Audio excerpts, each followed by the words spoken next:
In 934 CE, a young student named Ahmad ibn Muhammad approached the Sufi master Abu Nasr al-Sarraj in Baghdad with a peculiar complaint.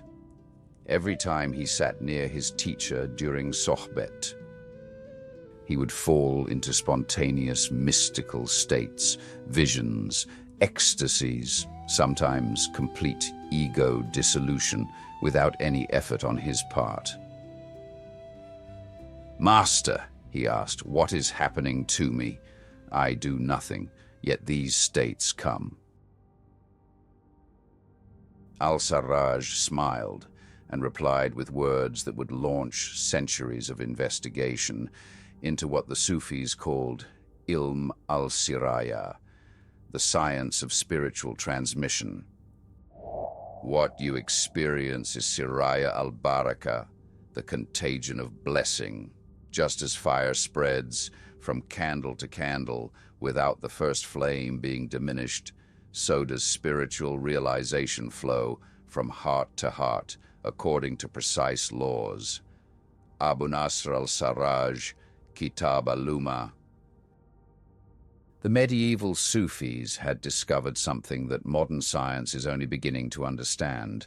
Consciousness itself appears to be contagious. They called it Baraka, but unlike the vague blessing or spiritual energy that most people imagine, classical Sufi texts describe Baraka transmission with extraordinary precision and systematic observation.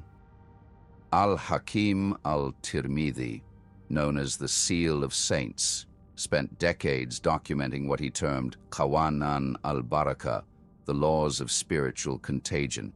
He writes in Sirat al-Awliya, Baraka moves through subtle channels, Majari Kafiya, that connect every heart to every other heart.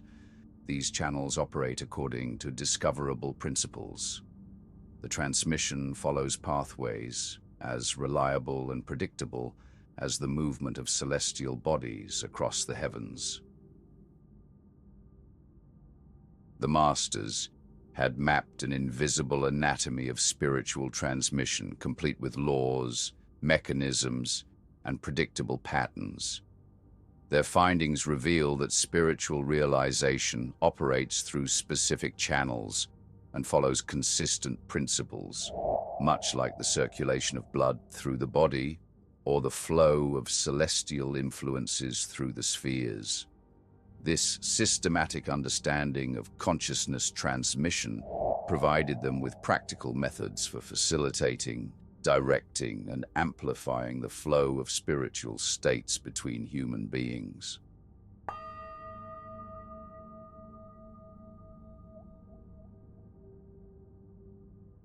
The breakthrough began with careful observation of group dynamics during mystical practices. Masters noticed that when one student achieved a profound state, others in the circle would spontaneously enter similar states, often simultaneously. This wasn't imitation or suggestion. It occurred too rapidly and followed patterns that suggested underlying mechanisms.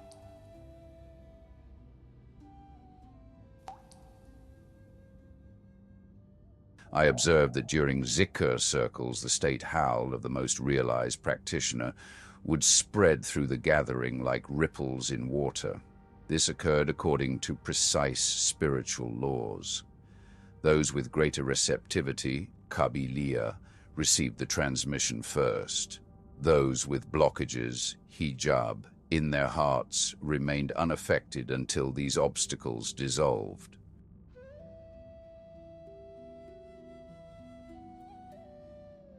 The masters began identifying the factors that facilitate or impede Baraka transmission. They discovered what they called Shurut al-Siraya, conditions for spiritual contagion. Al-Hakim al-Tirmidhi lists the primary factors. First, Fana al-Murid, the dissolution of the student's ego boundaries. Second, Kamal al-Sheikh, the perfection of the master's realization. Third, Tanasub al-Arwa, the harmony between souls. Fourth, Shur al-Hazra, awareness of the divine presence. When these align, Baraka flows as inevitably as water flows downhill.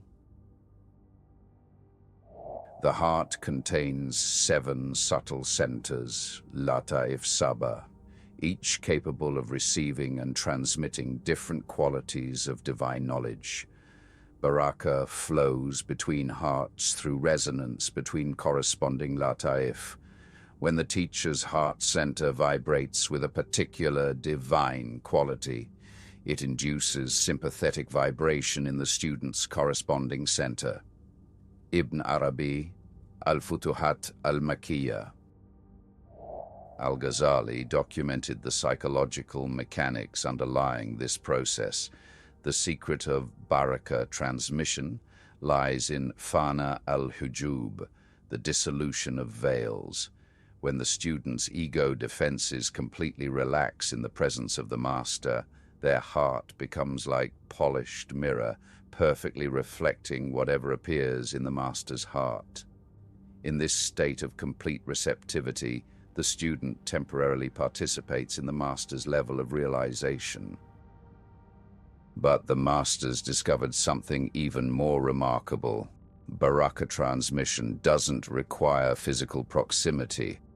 Advanced masters could transmit spiritual states across vast distances through what they called rabita, spiritual connection that transcends space and time.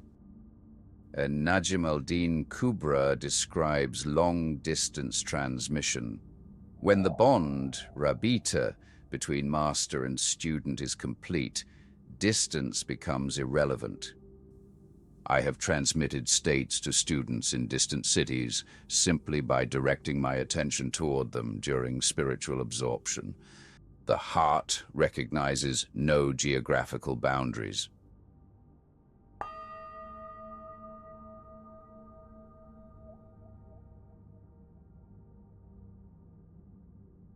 The Sufi masters developed what amounts to a complete physics of consciousness transmission. They identified multiple pathways through which Baraka flows between beings, each operating according to specific principles. Direct heart-to-heart transmission, Siraya Kalbiya, Al-Junaid, documents the most direct form of transmission. When two hearts achieve complete resonance, Tanagum Kamil, the boundaries between them temporarily dissolve.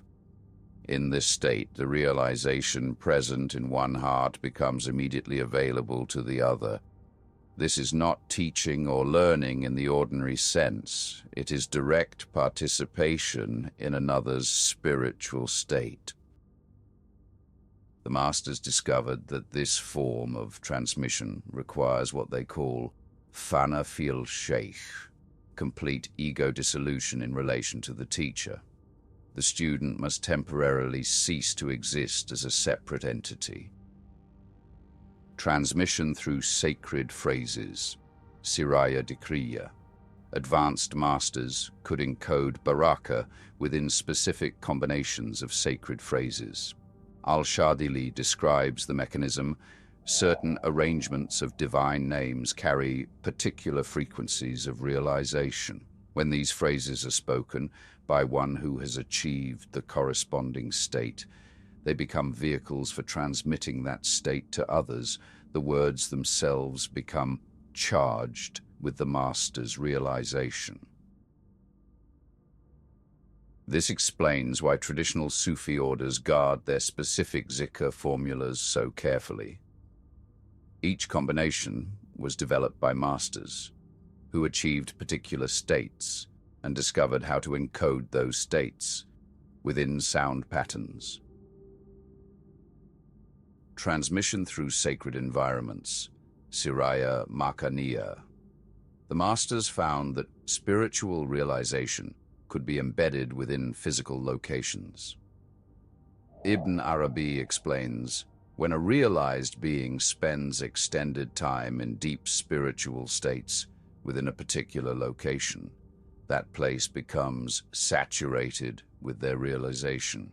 The very walls, the air, the earth become vehicles for transmission. Sensitive souls entering such spaces spontaneously experience the states that were cultivated there. This accounts for the transformative power of traditional Sufi khanqahs, lodges, and the graves of saints. The locations themselves function as transmission devices. Transmission through spiritual lineage, Siraya Silsiliya. Perhaps most remarkably, the masters discovered that Baraka transmission operates through spiritual lineages across time. Al-Hujwiri documents this phenomenon. The Baraka of the founding master flows through the entire spiritual chain, silsila, to each successive generation. When a student connects to any link in the chain, they potentially access the accumulated realization of all previous masters. The silsila functions as a river of consciousness flowing from the source through all subsequent manifestations. This explains why Sufi orders trace their lineages so meticulously. Each silsila represents a specific transmission frequency, carrying particular qualities of realization. The role of sacred intention, hima. Advanced masters developed the capacity for directed transmission through what they called hima, focused spiritual intention. Al-Hallaj describes this ability. When the heart has been purified of all personal desires, its intention, hima, becomes a force capable of directly affecting other hearts. The realized being can direct Baraka with the precision of an archer directing arrows. Distance, time, and physical barriers become irrelevant to such transmission. The laws of spiritual contagion, Qawanin al-Baraka. Through centuries of observation and experimentation, the Sufi masters codified what they called Qawanin al-Baraka, the fundamental laws governing spiritual transmission. The law of resonance, Kanun al-Tanagum. Al-Hakim al-Tirmidhi states the first principle. Baraka transmission occurs through resonance between compatible frequencies. Hearts operating at similar vibrational states naturally influence each other. The student must attune their heart to the frequency of the master's realization in order to receive transmission. The law of receptivity, Kanun al-Kabiliya. Ibn Sina documents the second principle. The capacity to receive Baraka depends entirely on the degree of receptivity, Kabiliya, in the student's heart. A heart filled with ego concerns, doubts, or resistance cannot receive transmission regardless of the master's realization. Receptivity is cultivated through fana, ego dissolution, and taqwa, reverential awareness. The law of spiritual hierarchy, Kanun al-Maratib, al-Kushairi, identifies the third principle. Baraka flows naturally from higher to lower levels of realization, just as water flows from higher to lower elevations. A student cannot transmit states higher than their own achievement. This is why the spiritual hierarchy, Maratib al-Awliya, represents the natural order of Baraka transmission. The law of divine permission, Kanun al-Idn. Rumi describes the final principle. All Baraka transmission ultimately depends on divine permission, Edn Ilahi. The master serves as a channel, but the actual transmission flows from the divine source. When Allah wills a heart to receive realization, all obstacles dissolve. When He withholds permission, no human effort can force transmission.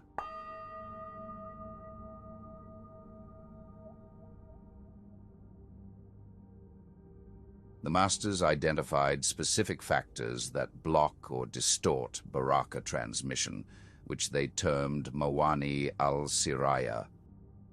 Al-Ghazali catalogues the primary obstacles. The greatest barrier to receiving Baraka is ud, or spiritual pride, when the student believes they already know or have achieved. This creates a reflective surface that bounces back the transmission rather than absorbing it. Second is shak, doubt, about the master or the process, which creates turbulence that disrupts the subtle transmission frequencies. The masters also discovered that certain environmental and psychological conditions facilitate transmission. Al-Shadili describes optimal conditions. Transmission occurs most readily in states of collective zikr during the pre-dawn hours, when the veils between worlds are thinnest, and in the presence of those who have died to their ego selves. The gathering must be united in intention and free from ordinary social concerns.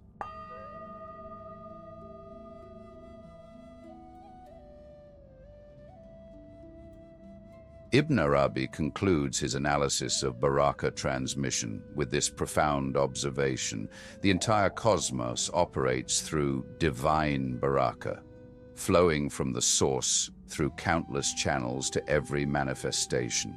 Human spiritual transmission simply makes visible what is always occurring, the continuous flow of divine realization, seeking to awaken itself in every heart prepared to receive it.